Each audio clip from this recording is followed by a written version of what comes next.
Antonia Porcil at Michelle D. pasok na raw sa top 2. Usap-usapan ngayon ang larawan kung saan magkasama sina Michelle D. representing Philippines at Antonia Porcil representing Thailand. Sa larawang ito, kasama nila ang tumatayong creative director ng Miss Universe organization, ang kanang kamay ni Ann Jokrajutatip, na si Ton Chachavalbon. Umingay ngayon ang usap-usapan na isa kina Michelle D. at Antonia Porcil daw ngayon ang napipisil ng Miss Universe organization na koronahan bilang bagong Miss Universe 2023. Ayon pa sa mga lumabas na balita, struggling financially daw ngayon ang JKN Global Group of Companies ni Ann Jokrajutatip.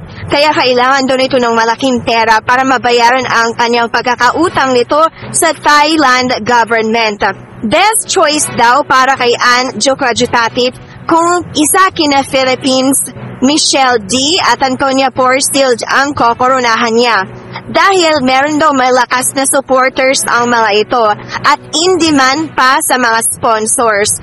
Makakapag-draw daw ng malaking revenue sa JKN Global Group of Companies at sa Miss Universe organization kapag isa kina Michelle D. Philippines at Antonia Porcil Thailand ang kokoronahan.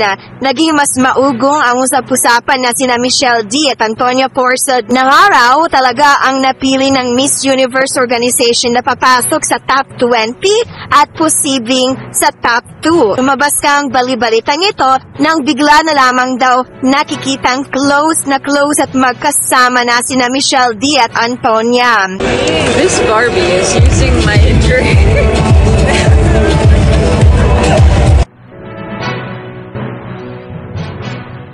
Makikita nga sa mga larawan at video na ibinahagi ni Michelle D. at Antonia ay talaga namang close na sila at magkasama na sila madalas.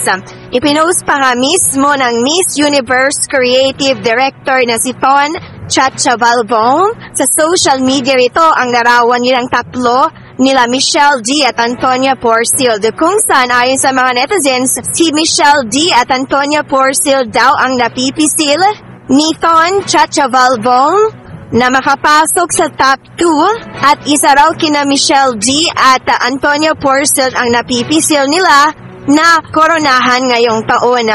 Naniniwala ba kayo na ang last two standing daw ay sina Thailand at Philippines at isa sa kanila ang kokoronahan dahil matutulungan doon ang isa sa kanila na makapagpasok ng earnings sa mga kumpanya ni Ann Jokrajutatip na palubog na, pati na rin sa Miss Universe.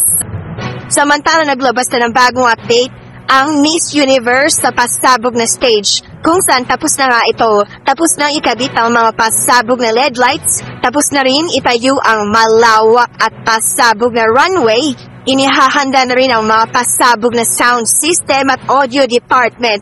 Pati ang live telecast system ay handang-handa na rin.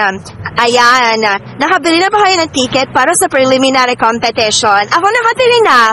Total of 586 pesos ang ticket para sa national costume at preliminary competition. Wala raw libreng live stream na magaganap sa YouTube at sa social media. Bawal din daw mag-upload ng mga videos ng national costume at preliminary dahil ika-copyright daw ito ng JKN Global ni Ann Jokrajutatip. Kailangan daw kasi ng pondo ngayon ng JKN para makapagbayad sila ng utang sa Thai government. Kaya need daw bumili ng mga ticket para makapanood ng live telecast ng National Costume at Preliminary Competition sa darating na November 15 at November 16.